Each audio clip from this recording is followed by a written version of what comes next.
So, I'm from Ohio. We're a big soybean producing state. We grow a lot of corn too. We grow wheat, not as much. Other crops as well. I used to work on a farm during the summers when I was a teenager in Perry County. Well, the farm was in Perry County. I'm from Columbus, but I would go and spend summers down on this farm. It's near there. It was near the towns of Bremen and New Lexington, on the other side of Lancaster. And I love the Appalachian foothills of southern Ohio. My mom's from West Virginia, so I suppose it's in my blood. But our farmers in the U.S. are in trouble right now, and I'll tell you why. You know that friend who tells a lie so obvious that you almost feel embarrassed for him? Like the guy who says he doesn't eat carbs while he's holding a donut? That's currently the state of this Trump administration's economic policy. Because we're told that we have this business legend in the White House, in the Oval Office, a master of the deal. But if you look at the actual data, not the tweets, not the rallies, but the financial statements, what we actually have is a guy playing a very expensive game of SimCity where he keeps hitting the tax the citizens button and wondering why the power keeps going out. Let's look at the tax and spend move that would make a 1970s tax and spend Democrat blush. Last month, the administration announced an $11 billion bailout for farmers. Now, why do the farmers need this $11 billion?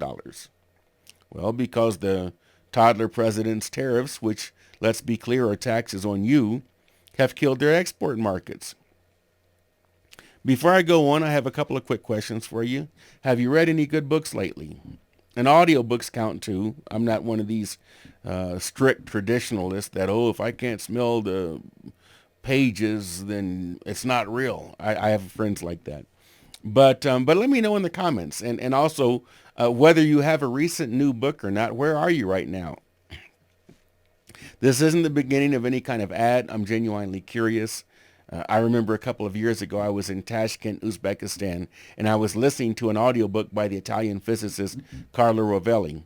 And maybe I'm old, but I think it's really cool that we can do things that back when I was a kid in the 1970s, we didn't even really think of. I mean, hell, Uzbekistan wasn't even a thing. It was just for us part of the evil empire Soviet Union. It wasn't a separate entity. Nobody, unless you were like some kind of academic or something like that, we didn't have a concept of places like Uzbekistan or Kazakhstan or Chechnya or the Republic of Georgia, which is another beautiful place that I visited.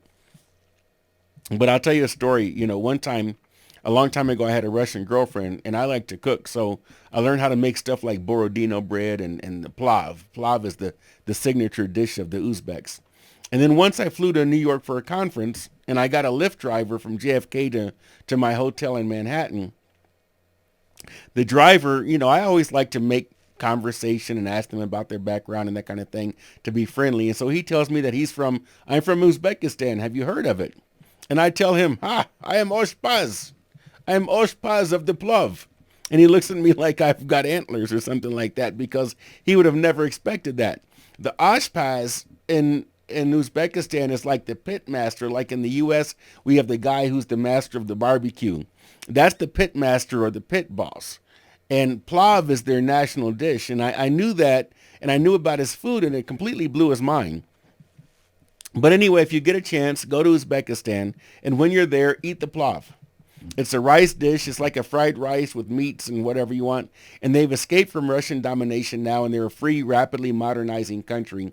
Amazing people, and the history, an incredible story to tell as the hub of the ancient Silk Road. Go. But tell me what books you've read recently and where you're listening from. And so sorry for the sidetrack. I tend to do that. But where was I? According to Reason magazine, this $11 billion bailout is the ultimate proof that the tariff strategy is failing. It's a perfect circle of fiscal incompetence. 1. The government taxes American companies bringing in goods. Tariffs. 2. Other countries get mad and stop buying American crops.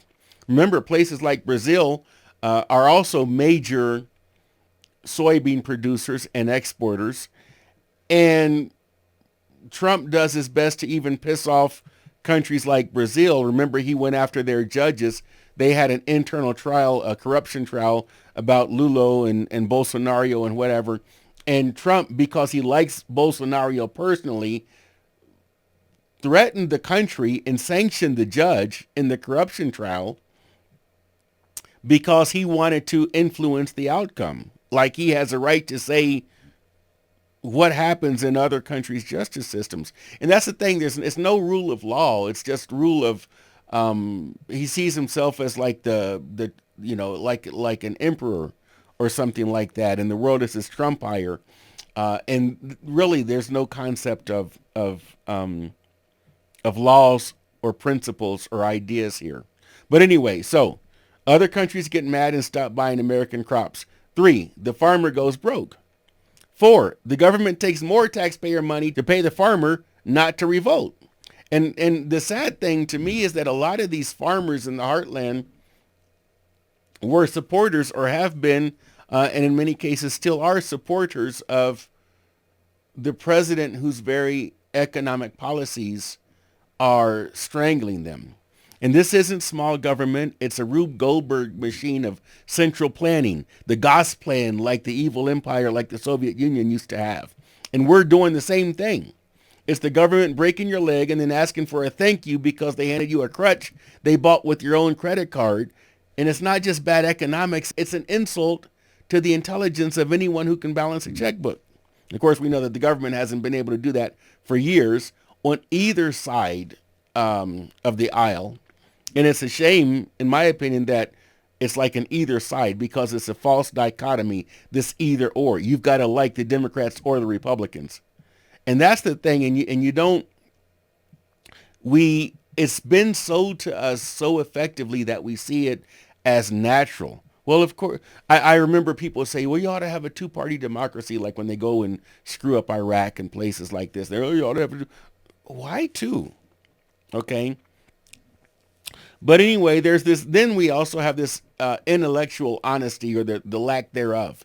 And the president recently claimed that China didn't buy a single soybean, and he likes to blame everything on Biden. You know, there's a joke that the president wants to name the San Andreas fault in California. He wants to rename it to it's Joe Biden's fault, right?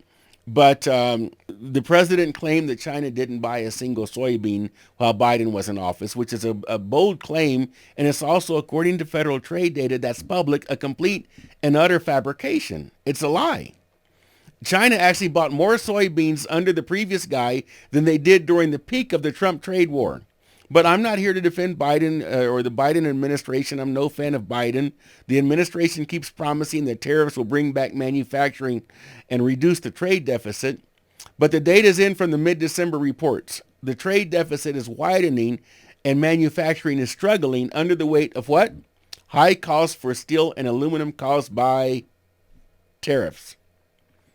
And it's almost the people running the show don't understand how a supply chain works. Or maybe they do and they just assume that you don't. They are counting on their MAGA cult members accepting whatever they say as gospel like some kind of mega church televangelist down south. But here's the point. We're constantly told we have two choices. Choice A is the progressive model, a massive intrusive government that wants to manage your social life and redistribute your paycheck until everyone is equally broke. Or choice B is this MAGA conservative model, a massive intrusive government that wants to manage your bedroom, your borders, and all your business through taxes they call tariffs, all while pretending to be the party of America first. Can we just admit that both of these models are obsessed with the same thing? Control. There's a third option. There are actually multiple options. It is a false dichotomy. There are more than two, let's call them political philosophies. And I'm not talking about fringe subculture, and I'm not talking about a theocracy, but the radical idea of a servant government. A government that's actually humble enough to realize it doesn't know how to run a global farm economy better than the farmers do. Or a government that stays out of your pocket, stays out of your private life, and focuses on the boring stuff like making sure the currency doesn't devalue while they're busy playing on Twitter or Truth Social, which is an oxymoron if I've ever heard one. or not. That's not the right word, not an oxymoron, but it's just a lie. It's just an anyway. We don't need a dear leader to tell us who to sell soybeans to. We need a government that is disciplined, fiscally sane, and this is the big one, honest. And I know that's maybe a lot of you would think that it's too much to ask for in government, right? But if the master of the deal, of the art of the deal, can't admit that his tariffs are not just a tax hike on the American consumer, maybe he's not the economic genius that he plays on TV, bankrupting casinos and what is it? He's been bankrupt, 3 times or something like that. But stop falling for this duopoly's rigged game. You don't have to choose between a nanny state and a bully state. You can choose a government to leave you in peace. Look, people, if someone tells you that if you don't like one party, you have to embrace the other, they're a liar.